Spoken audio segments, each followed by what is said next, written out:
Então agora, nesse exato momento, ele está se protegendo e ele está preparando todo um dossiê de tudo que ele tem, as informações, conversas de WhatsApp, tudo. Ele está disposto a soltar essa bomba. Um órgão do braço policial do Estado investigando, interceptando chamadas telefônicas, mensagens de WhatsApp, provando que o PCC sabe como chegar até a Suprema Corte. Sejam bem-vindos, o meu nome é Bruno, deixe o seu like e inscreva-se no canal.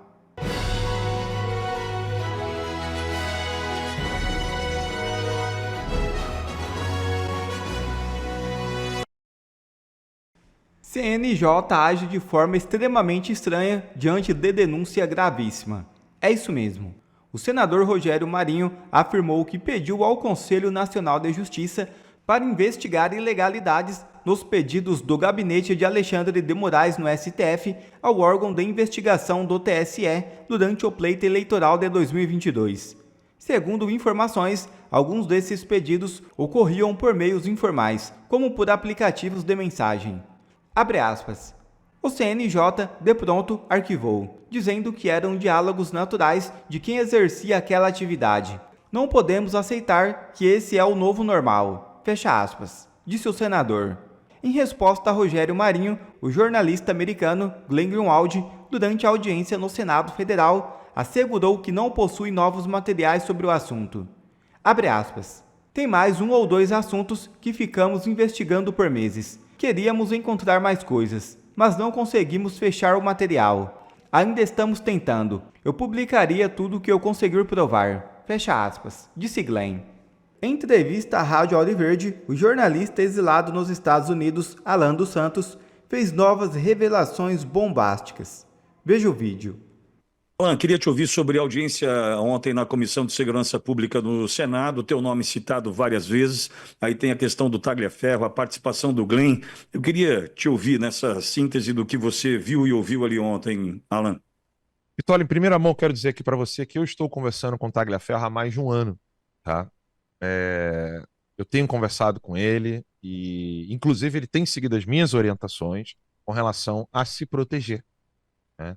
Então, agora, nesse exato momento, ele está se protegendo e ele está preparando todo um dossiê de tudo que ele tem, as informações, conversas de WhatsApp, tudo. Ele está disposto a soltar essa bomba. Só que, óbvio, ele precisa estar estabilizado, protegido e longe das garras da Gestapo e da ditadura brasileira.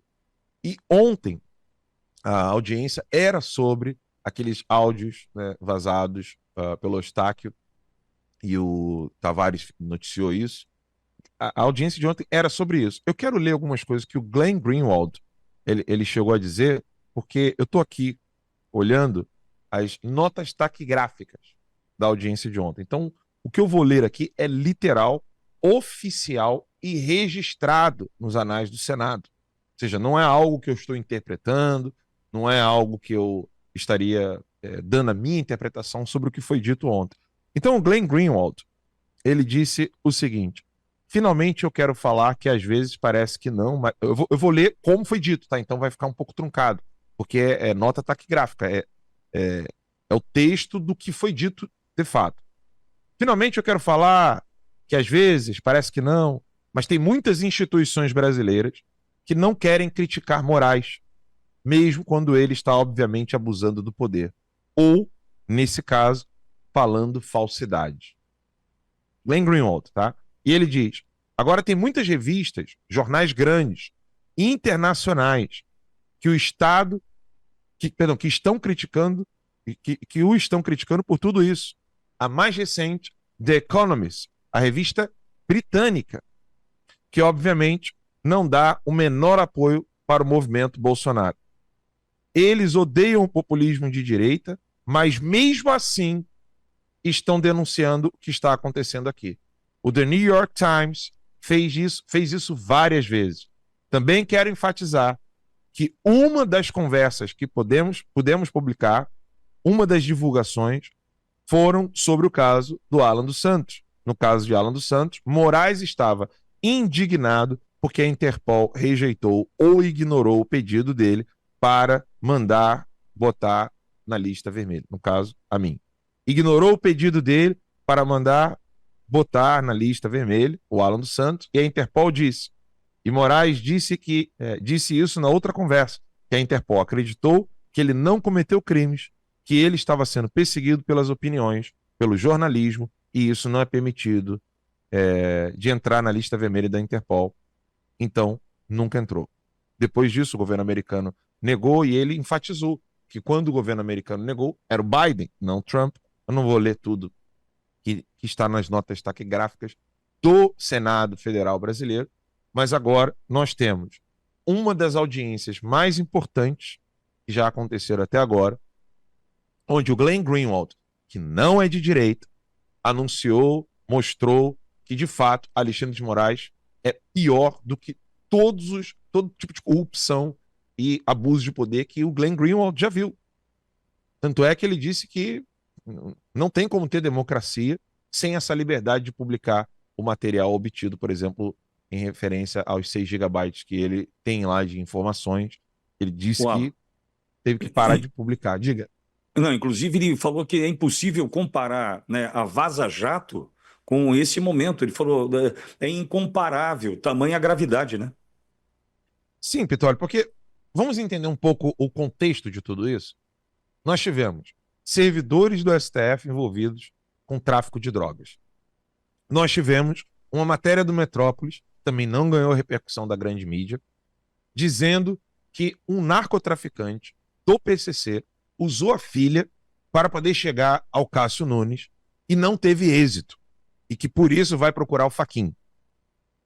Pitoli, até essa matéria do Metrópolis, tudo que nós tínhamos de envolvimento, ou de relação, ou de contato, seja lá o que for, entre o grupo terrorista de narcotraficantes PCC e a Suprema Corte, eram sempre especulações.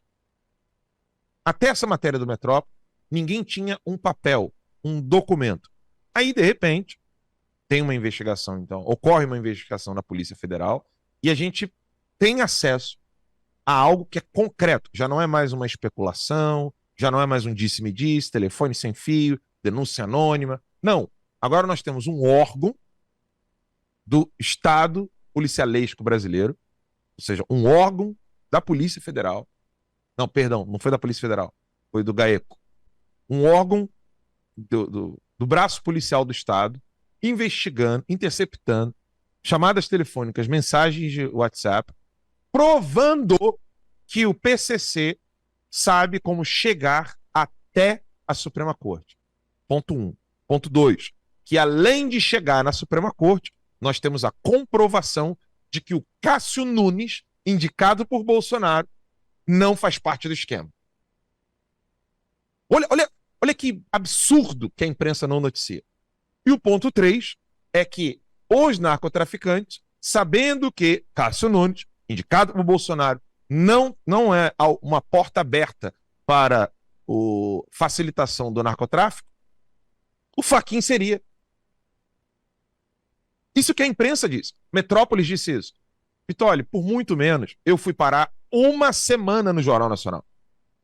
Muito menos assim, nem se compara. Eu fui parar no Jornal Nacional uma vez brincando com o Eduardo Bolsonaro, dizendo, quando é que você vem na sua mansão ou na minha mansão? Brincando, porque eles inventaram que Eduardo Bolsonaro é quem pagava a casa do Terça Livre em Brasília. Isso foi comprovado na CPMI das fake news, que não era, e era o Terça Livre quem financiava a própria estrutura por meio dos assinantes, e que não tinha nada disso. Isso foi parar em Jornal Nacional, isso foi parar no G1, no Jornal o Globo, na Veja, na Folha de São Paulo, no Estadão. Isso foi parar em todos os jornais brasileiros. Aí você tem uma matéria do Metrópole dizendo que há conexão, sim, entre o narcotráfico, o maior grupo de narcotráfico do Brasil, o grupo não, né? O grupo terrorista de narcotráfico do Brasil, entrando em contato com a Suprema Corte, e isso não vira matéria. Esse é o contexto do qual o Glenn Greenwald afirma dizer, olha, tá pior do que a Vaza Jato. Que é evidente. Então, olha, a gente precisa recuperar algumas coisas antigas aqui. O número de dinheiro que é roubado do povo brasileiro é um troço que eu não consigo mais calcular, Pitoli. Só o INSS chega a quase 7 bi. Se você pegar aí bota no Google, coloca em qualquer lugar. Se você colocar assim, Operação Caixa Preta Infraero, 6 bilhões de reais à época, né? Se você corrigir hoje, vai ser muito mais. Mesma coisa. Se você pegar a operação, como é aquela operação que envolvia a Zelote, se eu não me engano, a Operação Zelote, Uhum. ela chegava, a números corrigidos hoje, a 85,5 bilhões. E aí eles querem acusar o Bolsonaro de corrupção com o negócio das joias. Ninguém consegue comprovar. Eles querem acusar o Bolsonaro de que ele teria importunado baleia. Eles tentaram de tudo. Aí agora querem inventar a minuta do golpe, prendendo o Felipe Martins sem que ele tivesse viajado para os Estados Unidos, o que já foi comprovado, e agora o Felipe Martins ingressou com um pedido, uma ação na justiça aqui nos Estados Unidos. Eles têm 60 dias agora para preparar tudo que vai ser apresentado. Já está correndo esses 60 dias desde a última vez que aconteceu a aceitação. Você tem o Senado americano, o Congresso americano como um todo, ou seja, a Casa dos Representantes, que é algo similar à nossa Câmara dos Deputados, e o Senado americano, ou seja, o Congresso como um todo, olhando e colocando a mira em Alexandre de Moraes. O Glenn Greenwald dizendo que o The New York Times já está expondo Alexandre de Moraes. O The Economist britânico, que não é nada de direita, o próprio Glenn reconheceu isso, denunciando Alexandre de Moraes. E agora vai vir Tagliaferro, provando que, na verdade, nós não temos uma corte, provando que nós não temos um julgamento em relação ao Bolsonaro. Nós temos uma perseguição política ditatorial e que cabe aos deputados e senadores brasileiros tomarem uma postura mais firme. Eu confesso, Pitoli, que eu não vi, eu posso estar sendo injusto, mas eu não vi um engajamento honesto, sério e consciente dos próprios senadores e deputados com relação à audiência de ontem. Olha o tamanho da importância disso, Pitoli. Exato. Pitoli, Aliás, desculpa. Não, pois não. Não, nós estamos diante de um cenário de guerra comercial entre Estados Unidos e China, onde os Estados Unidos está saindo vitorioso e o objetivo é muito claro, é enfraquecer a China comercialmente. A China chegou a níveis de importação da época da pandemia.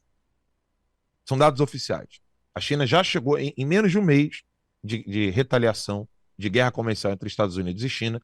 A queda da exportação da China chegou a níveis de pandemia. Óbvio que isso afeta a economia americana. O Trump está ciente disso. Ele, inclusive, falou: apertem os cintos, nós vamos sair dessa. Mas ele vai fazer com que a China ceda e não queira continuar essa guerra comercial com os Estados Unidos. Ele quer reciprocidade e ele vai pegar firme com relação à China porque ele quer de volta o dinheiro americano dentro dos Estados Unidos. Ele não quer as empresas americanas indo para a China. Ele quer fortalecer a economia americana para, assim, nesse cenário, onde uma economia aquecida, onde está tudo aqui dentro, qualquer pessoa que queira entrar em guerra, aqui guerra bélica mesmo, né? Já não é mais guerra comercial, qualquer pessoa que queira lançar algum míssil para os Estados Unidos, ele possa retaliar esse país e os Estados Unidos continuar funcionando, porque tudo estará aqui dentro. Uma analogia para o pessoal em casa, o que o Trump está fazendo, que tem a ver com o que o Glenn denunciou ontem, com o que foi falado na audiência do Senado, e tem a ver com o julgamento do presidente Bolsonaro, isso tudo está interligado, é o seguinte: o Trump sabe que se algum país tentar atacar os Estados Unidos e ele retaliar, vai acontecer que a economia americana vai sofrer drasticamente. Para evitar essa catástrofe na economia, ele quer que tudo esteja dentro de casa. Então você não vai precisar mais comprar pão, você faz pão dentro de casa. Você não vai mais precisar ficar usando a água da rua, ou você vai ter um poço dentro de casa. É isso que o Trump está fazendo, está colocando tudo dentro de casa para quando precisar responder a qualquer tipo de ataque, se esse ataque acabar acontecendo, ele tem tudo dentro de casa e ele não precisa se preocupar. Por quê? Está evidente que o conflito entre Israel e o califado muçulmano, o conflito entre Rússia e Ucrânia, uma hora ou outra, essa faísca pode piorar e os Estados Unidos precisará dar um passo mais importante, caso não consiga ter êxito no acordo de paz. Até agora, ele conseguiu. Mas se ele não tiver êxito, ele precisa ter tudo arrumadinho dentro de casa para aí sim, numa situação drástica como essa, poder entrar num conflito de guerra. Só que, quem é que mais sai beneficiado com a China depois dos Estados Unidos e Europa? O Brasil. Então, o Brasil hoje está na mão da China. Eu ouso dizer, Pitoli, que quem tirou o Bolsonaro do poder foi o Partido Comunista Chinês. Então, não entender esse contexto todo, essa audiência de ontem, e ver os políticos ainda debatendo sobre camisa da seleção, assim, é de lamentar.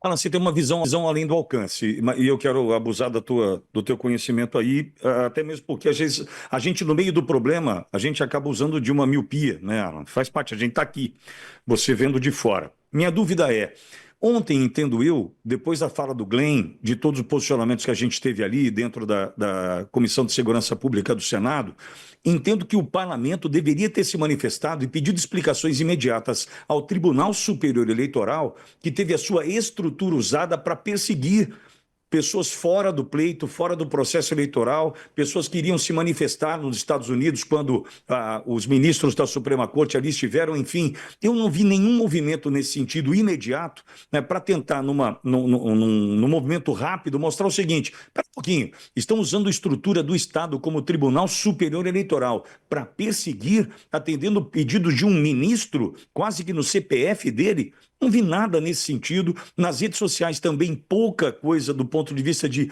explorar o que nós estamos vivendo, porque se for esperar a Globo dar uma notícia dessa, não vai dar, né, Alan? Não vai.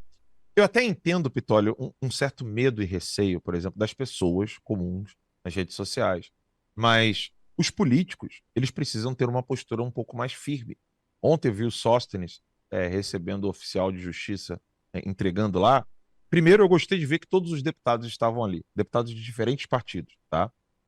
Não só do PL, mas eu vi o Marcel Van Hatten, vi outros políticos ali recebendo. Só que tá na hora, Petro, que qual foi o acordo que o Sóstenes fez ali? De não gravar o rosto do oficial de justiça. Tem que ter esse tipo de acordo, não, Pitólio? Porque na Alemanha nazista, ninguém pôde usar no Tribunal de Nuremberg a desculpa de que estava só cumprindo ordens. Está na hora de não só o rosto do Alexandre de Moraes vir à tona. Inclusive, Pitólio, aqui nos Estados Unidos, se tem uma coisa que está acontecendo, é a lista de quem pode e deve ser punido na Lei Magnitsky, além do Alexandre. Essas pessoas precisam ser punidas. Como é que você vai entregar uma intimação para um deputado sabendo que ele não cometeu crime nenhum? Fala que outro vá. Porque aqui dali é contrário à Constituição, isso aqui já é uma ditadura. Ah, mas aí o cara vai perder o emprego dele. E o Bolsonaro que tá quase morrendo no hospital. Graças a Deus tá bem, né? Mas entenda o que eu quero dizer. Sim. Pô, então uns podem ficar no hospital recebendo intimação, né? Com o peito aberto, se recuperando. Outros têm que ficar em exílio. E o cara, porque ele não pode perder o empreguinho, ele vai lá entregar um troço absolutamente ditatorial? Não. Todo mundo tem que ser conhecido. Hoje, Pitólio, urge que os deputados digam o nome de todos. Por exemplo, você falou, tem que intimar o TSE. Por isso que o Tagliaferro vai abrir a boca. Porque ele vai dar o nome de um por um. Nós precisamos saber, Pitólio, quem é de fato que está querendo o bem do país ou não. Essas pessoas que estão entregando intimação ilegais, elas não querem o bem do país. Elas estão corroborando com o Estado ditatorial. Que vai entregar, mas pelo menos diga assim, ó, estou entregando isso aqui contra a minha vontade, porque estou com medo, e que não sei. Pelo menos diga isso. Mas nem isso. Entrega. Sabe a Pilatos? Vai lavando a mão? Eu não tenho muito a ver com isso aqui. Porque se a gente aceita que o oficial de justiça pode esconder o rosto, que o oficial de justiça não deva ser cobrado, então agora a gente vai absolver o Hugo Mota. Não, pô, coitadinho do Hugo Mota, né? Ele não quer se indispor pela anistia. Não. A gente tem que cobrar um por um, Pitólio. Sabe, falta isso. Falta dar nome aos bois. Nós precisamos mostrar quais são os pedaços do tentáculos que a gente ainda não sabe. Concordo. Alan Borgo, Eduardo Borgo está no estúdio, tem uma pergunta para você.